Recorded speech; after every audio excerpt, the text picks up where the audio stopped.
All right, let's talk about some common sense. Yeah, common sense. Common Sense Dad, Richard Greenberg, the author of Raising Children That Other People Like to Be Around. What's up, Richard? How you doing, Geoff? I'm doing good, Richard. You know, do you mind me? How old are you? Do you mind me asking? I'm much older than you are. No, you're not. You're really, no way. Come on. Oh, yeah, I am. How old are you? I'm really old. I got a 34-year-old kid. I'm 60. I'm 60. Oh. Come on. Yeah, this year, sorry. Well, congratulations. Yeah, thank you. It's not terrible. You know, it's not terrible. I'm still active. I still play softball. I still do the stuff I'm supposed to do. All right, stop embarrassing me, okay? I don't. Oh, no. Stop it. We got to tell him, Geoff. What do we do? We got to tell Richard Greenberg. What do we tell Yeah, Richard? the author of Raising Children That Other People Like to Be Around. What do the we tell story him? we were reading earlier about the couple that were married for 82 years. Oh, yeah. And the 108-year-old man wakes up at 5 a.m. The first thing he does is 5 to 7 push-ups. Yeah. I know. I that just killed me when I read that. It is amazing. Are you ready? See, look at Yeah, this of guy. course. No, there was Yes, something yes, else yes. he does. So he eats a bowl of granola. Yeah. Oh, that must go over well. Yeah, and oatmeal. I think it goes through well. I think that's really Right, his plan there. Yeah. But I think that might be a key. But, you know, it's pretty remarkable that the guy does that. I'm not sure I can do 5 push-ups. I mean, I can run around bases, but 5 push-ups, come on. I mean, so you and I are from the same era, exactly, Right. right? You're born in what, 54 or 55? 54. I'm 5. Okay, so you're older than me. Okay, same thing. So here's the deal. So now, I don't know, my hair's on fire when I hear stuff like this, okay? Because I thought the world was crazy when my kids were coming up, and then I have a daughter, we used to 34, she started a little younger. My daughter, my oldest is 27, so you obviously started at about 25. I was 32. Okay, so it doesn't matter. I mean, 27, 30, my son's 24. Okay, so I thought when I heard the word, Richard, I swear to God, when I heard the word play date, I'll never forget the first time I heard that, I was like, excuse me? Now, this is in I want you to understand, play date is in 87. The 80s. Yeah, 80, it's 88. Oh, 80, my daughter was born in 87. I'm like, huh? And I'm not trying to be, huh? You know, and maybe I'm an idiot. But why would I pay attention until I had kids? And now you got these people that are being vilified for letting a 10 and a 6-year-old walk home from the park by themselves. That's what this Danielle and Alexander Miatev sound like nice Irish folks in Silver Springs, Maryland. I mean, come on, man. Are we supposed to raise a bunch of putzes? Are we supposed to not make them independent? What is really seriously going on I thought it was bad 27, 30 years ago. That's nothing. It's all perspective compared to now. Yeah, you know, it's crazy to me. And I think, you know, somebody wrote a story that was, it happened once, it was tragic, and now it's the law. So at some point in time, some kid was walking home from the park and got hurt or abducted. So therefore, no children should be able to walk home from the park because they might get hurt or abducted.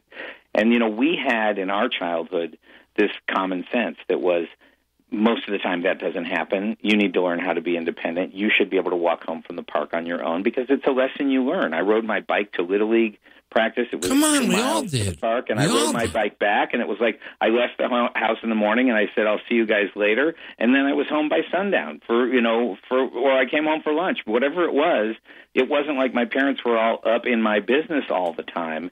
And I think, you know, there's also been this trend toward helicopter parenting, sort of, you know, this professional level of parenting where you have to be on top of your kid all the time. And the fact is that you're doing your kid a disservice because when they get out into the real world, there's nobody out there watching out for them. They're going to get killed. They're going to, look, exactly. You and I, exactly right. I would leave the house. Your mother would make you whatever, some toast or some crap in the summer. We had no money, so we sent us to the Park District Day Camp, which I think was $10 for the summer. You left at 9 o'clock in the morning with your mitt on your bicycle bar. Exactly. She would strike, "Hey, dinner!" And all of a sudden, everybody runs home at 6:30 or 7 o'clock.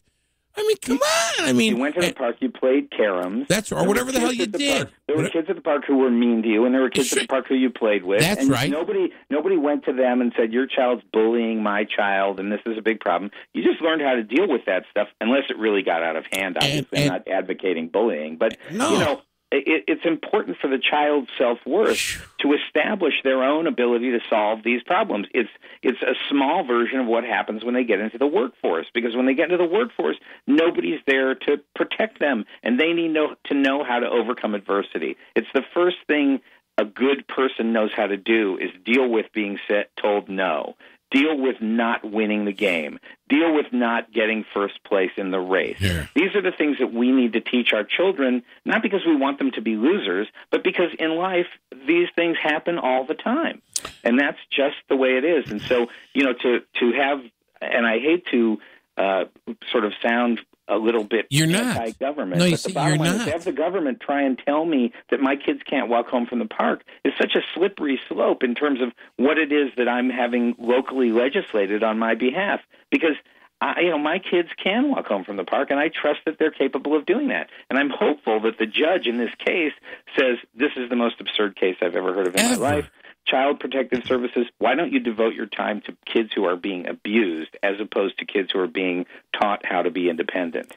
And then they use the word, always with the labels, free-range kids. I thought it's like buying a free-range chicken.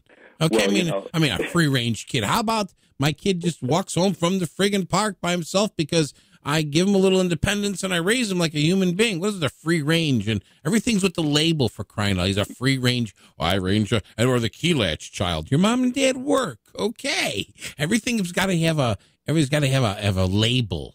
I wrote a blog about this at Common Sense Dad, and basically I wrote, when I was a kid, free range parenting was called parenting. Correct. And the concept is that you put a label on it. If I put a label on it, it would be independent parenting, independent, children. And it would be I agree with you. There are some crazy labels that get put on things, and that allows people to put them into a category. So I'm a proud free-range parent. Me too. I have, 4 children who have grown up and know their way around their little town, and now they've gone to college, and now they work in the workplace, and they're all doing quite well, knock, knock, knock, poo, poo, poo. But the bottom line is, don't give it a Kinahora. Come on, you give those the skills they need. Yeah, no, you're absolutely. Look, man, you and listen real fast. I'll tell you this real quick because I've told the story way too many times. When my son was 9 years old, he played hockey. We're driving home, and he's talking about second place, and I looked at him and I said, "I love you. You lost." He said, "Okay, I love you more than anything in the world. You lost." What? I said, "I just want you to know you're never going to get out first place all the time. There's no such thing, but I never want you to be happy with mediocre and that second place, okay? Forget it, but don't even talk to him about fourth and fifth place participation trophies." That was another conversation in the car with another kid. So, I mean, it's common sense, and it doesn't mean, like you say, but look at you and me, we're always trying to, I said, I'm not trying to sound mean. No, you're not being mean. You're being honest and straightforward, and you're doing your kid a favor. It's not like you're not doing it. You're doing them a favor by telling them straightforward and honest, "Hey, pal, you know what I mean? This is the way it is." And if you don't teach them, then, they get out into the workforce and there's a 2x4 is coming to their head and they don't even see it coming. I just want them to see it coming. Okay? It's funny because you and I are guys, and there's a real gender split here with this because my wife likes to give my kids a nice cushion, a soft place to land. My job is to be sure that we can kick them out of the nest and they know how to fly in all kinds of right. ways. And then, my job is to say to them, the world is a tough place. And her job is to say to them, but you're deeply loved. Yes. And, that works for them. It has worked for them very well. And they, by the way, they know I deeply love them. Of course they do. About it. They know I'd do anything for them. And I'm sure you tell them you do, too. Of course. All right, Richard. I wrote the book to address the parent who is afraid, who lives in that fearful world. There's a site called freerangekids.com, and their mission statement is fighting the belief that our children are in constant danger from creeps, kidnapping, germs, grades, flashers, frustration, failure, baby snatchers, bugs, bullies, sleepovers, which you mentioned, and play dates, and the perils of a non-organic grape. God bless them. Yeah, exactly. It's like, I don't want my kids to grow up afraid in the world. I want them to know that they can get out there and do what they need to do. Right. All right, buddy, got to let you run. Thanks so much. Right. Always a pleasure talking to you. Great. Take care. See you, Richard. The Common Sense Dad, your book, Raising Children Other People Want to Be Around. All right, you got the Pinker right here, 1590, WCGO and 1590, WCGO.